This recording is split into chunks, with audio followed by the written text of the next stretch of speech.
oneness, you exist as an idea unto itself. So you, as that idea, no matter how much oneness you create yourself to experience, you will always experience yourself as you. Even when you become one with the one, you will experience yourself as the one. So you will still be you. Even when you are no longer a part of the one in experience, you will still experience yourself as the one. Does that make sense? Yes, definitely. Does that help? But I was asking more in terms of practical application, in terms of, for example, feeling the trees and walls and go beyond that. Yes. How I can develop this? Again, wrap your mind around the idea that you are one. Invent in your imagination ways in which to represent that to yourself more realistically. And use that imagination. That's what your imagination is for. Your imagination is keyed to you, to your frequency.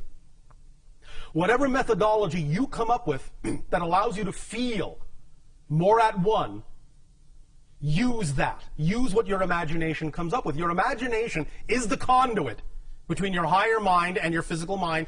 Your imagination is the conduit of communication between the two.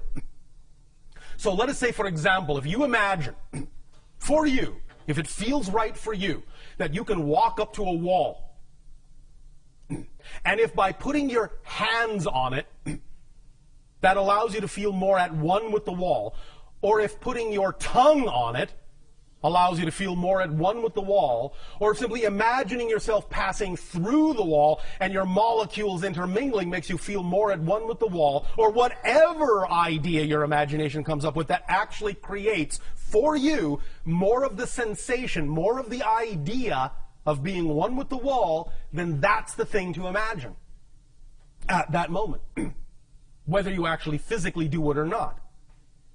Because the idea is that some of these things are not always relevant to experience literally, physically. Some of them are just things that lure you in a certain direction to get you to move in that direction, perhaps for other reasons. Sometimes the things that excite you just to get you to move in a certain direction, not because the thing itself must come to fruition in a physical way. Because your higher mind knows how stubborn the physical mind can be. So it will sometimes allow certain things to come to fruition when they are appropriate to do so. Other times, the thing that excites you will simply be a carrot to get you to move in that direction because that was the most important thing for you to do. So if you're excited about exploring this concept of oneness, act on that and use your imagination to explore it in whatever way, shape, or form your imagination feels most excited about doing so. And for that moment, that will be the right way for you. And it will enhance the synchronicity in your reality. For that moment, that will be the right way for you. And it will enhance the synchronicity in your reality to give you more experiences of that oneness in whatever way works best for you. Does that make sense? Definitely. Thank you So very you really much. need to let your imagination fly. You really need to act out on your imagination too in many ways. Many times we have suggested to many of you, when you talk about doing the thing that excites you, to mock it up, to create a facsimile of the reality you say you wish to live in. Literally build it up around you to the best of your ability.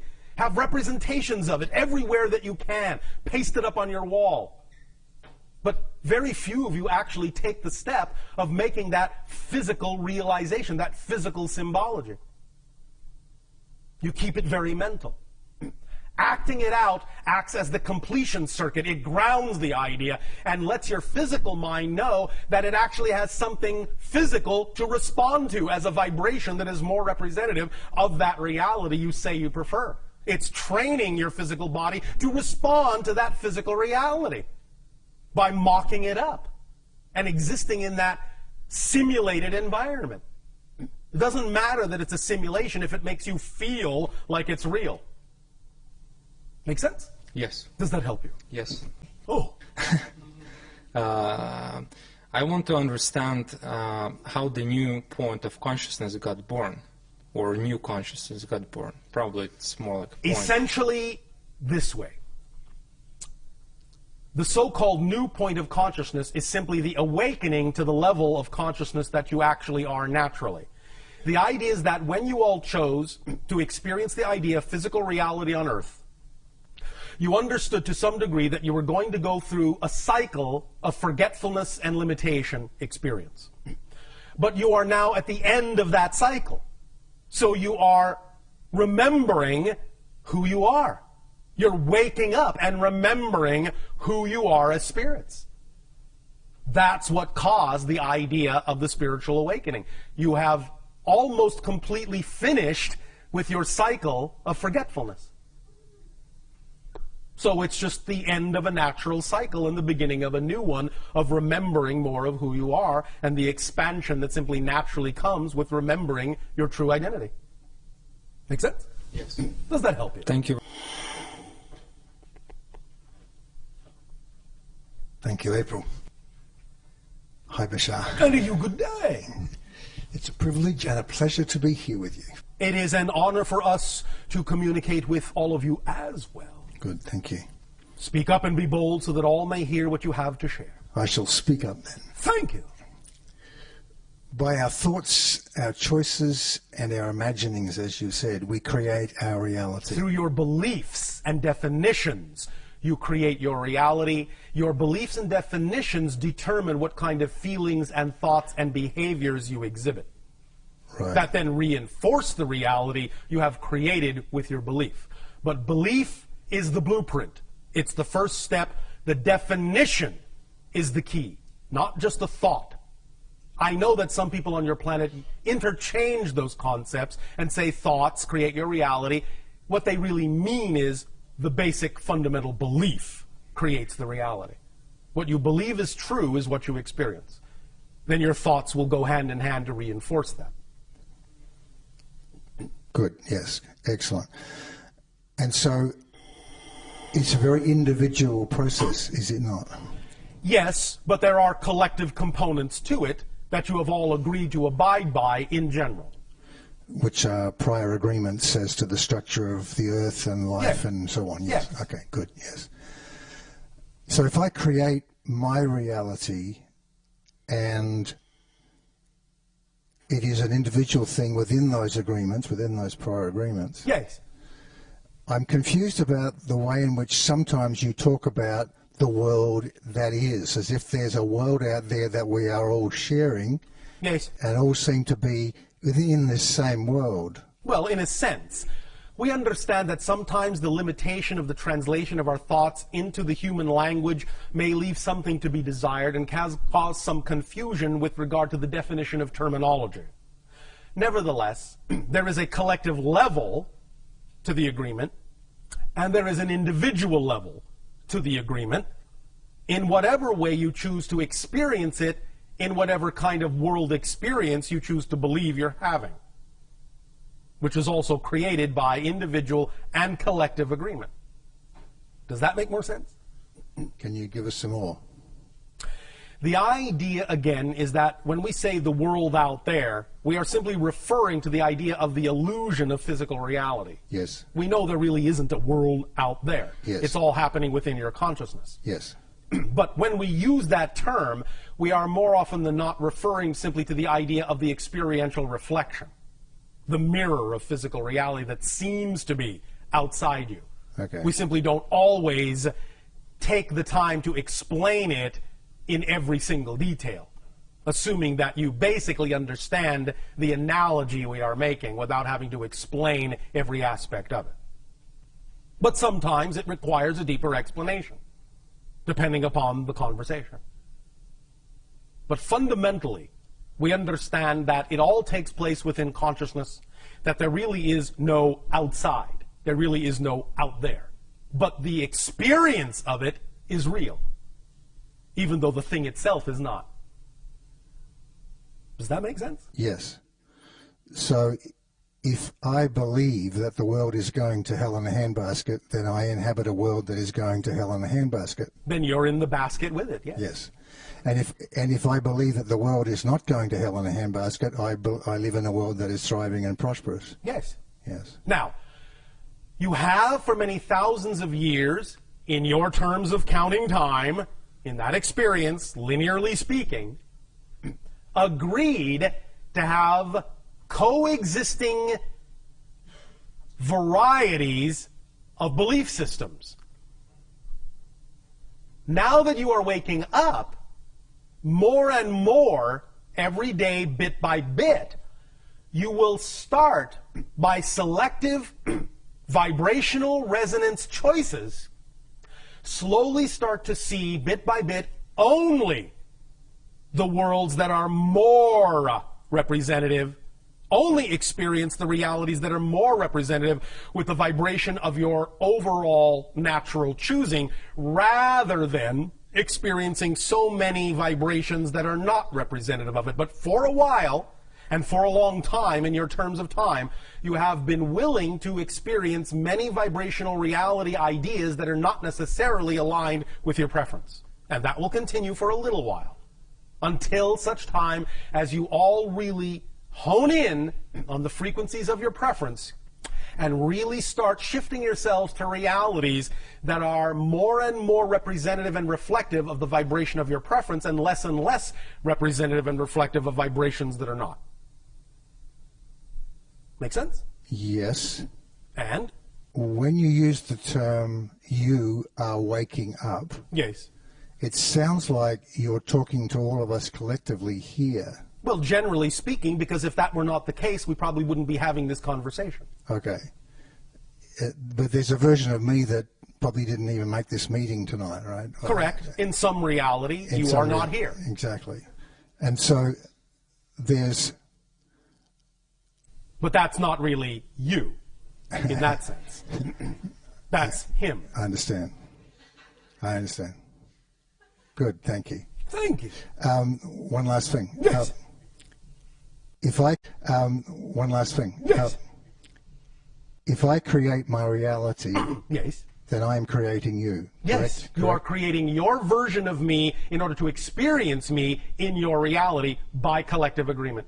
Yes. I am not actually in your reality. Your version of me is. Yes. Just as I am creating my version of you. Yes. So in essence, we are both talking to ourselves. Yes. Good. Yes. Thank you. Thank you. Bashar, one of our listeners has this question that kind of fits in with what you're talking about right now. Oh, all right. How synchronous of them. Right.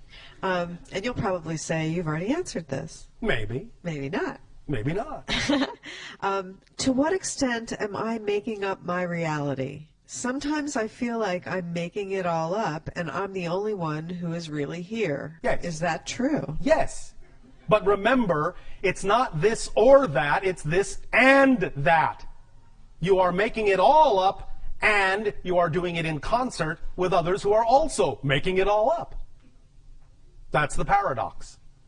Each individual completely, utterly, totally makes up their entire reality, and at the same time are doing it in concert with other individual aspects of all that is that are also entirely and absolutely making up their own reality.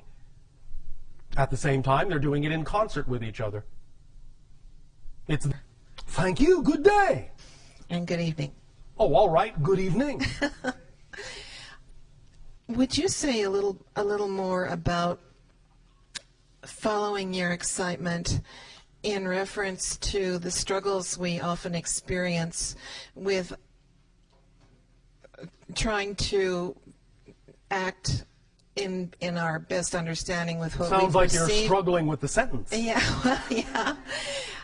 When there's a struggle between Yes. acting on what we believe is our duty, Our which duty. is not necessarily that exciting, you know? Can you define duty? For example, Yes. well, something that I'm struggling with right now is a very sick parent who is Yes. requiring an enormous amount of time, energy, and attention. Oh, all right. and it's very difficult for me under these circumstances to be acting on my excitement. Why? Because most of my time, attention, and energy are taken up by responding to her needs. So, why are you making an association between one situation and another? How can you not? Good question. You can not. All it takes is a little inventiveness and imagination and trust that where you are choosing to be is where you need to be if you're choosing to be there. Let's explore this. I'm going to give you an example we have used before. But perhaps you can understand in this example how a variation of this idea can be applied in your situation and your circumstance. All right? All right? Oh, yes. Thank you. Want to make sure you're still awake. All right. Many people on your planet have been given belief systems that say, this cannot be something that gives me joy. This cannot be done as a living. This will not work. This makes this impossible. And all sorts of other belief system limitations that become self-fulfilling prophecies, self-reinforcing realities, experiences. People on your planet who have a different way of looking at things, who have different belief systems about what is and isn't possible, don't experience those limitations. Their reality reinforces for them the understanding that they can do this and do that. Like I said, it's not this or that, it's this and that. But it is often a limitation of imagination, a limitation of definition that allows an individual to believe that certain things cannot happen if they don't happen in a certain specific way. And it is relaxing the definition about how you think something must happen, how it needs to happen, how it can happen, relaxing those definitions that will allow you to actually experience how it will happen, but maybe not in the way you expected, maybe not in the way you were taught to believe it has to happen. You need to really stretch your definitions to include other ways, unexpected ways, creative ways in which you can act on your joy, while at the same time expressing your love for your parent. Do you follow? Yes. Now, before we continue, understand that this also extends to the idea of taking care of your parent. If you are willing to expand your definitions about what is possible in your reality instead of coming from a very limited point of view about how things must be done, as you say, duty, the idea is that even the caretaking of your parent could be being done in a very different way that's far more representative of your joy and your excitement. The idea is that you can attract to yourself the things, the people, the places, the things that can aid and assist you in that undertaking that are still representative of your love, of your caretaking, but you don't necessarily have to do it all yourself, and you don't have to assume that you need X, Y, and Z, or that can't happen. You need to relax your definition of abundance, because abundance is just the ability to do what you need to do when you need to do it. That's it. That's it. That's the definition of abundance. And if you think you don't have what you need to do what you need to do, then it is simply your definition of abundance that is limited, that is allowing you to experience the limitation in your life. The example of a woman whose great joy was to simply tell stories to her children illustrates the point. That was the most exciting thing she could think of to do. And she did it with absolute flair. It was her joy. So she put everything into it and told astonishing, vivid, imaginative, creative stories to her children. So much so that they began inviting their friends over to listen to these stories, and they became enraptured by these stories, captured by these stories, caught up in these stories. So much so that they started inviting their parents over to listen to these stories. And they became caught up in these beautiful tales that she would weave. So much so that they began to give her money just to tell them stories, to invite her to different houses just to tell her stories. And before you know it, she was making a living just telling stories because that's what she loved to do. And her reality supported her. In that simple thing, she became capable of being completely and utterly and totally supported in her life. Whereas, if she had had the belief system that said, well, yes, I have time to tell stories, but how's that going to help me? How's that going to support me? How is that going to do anything when I'm stuck at home? If that's the way she had thought, she would not have had the ability to do any of that. But she didn't think that way. She didn't believe that way. She didn't even give it a second thought. She just did what was exciting to her, where and when she could. She acted on her excitement to the best of her ability and simply allowed the excitement to bring the synchronicity, to bring the support, to bring the abundance, to bring everything she needed to her. I know beyond a shadow of a doubt that you can too. Why? Because you exist. And you have all the same attributes and all the same qualities that she does. Yes? This is very helpful. Thank you. Our unconditional love to you. Sweet dreams. Thank you.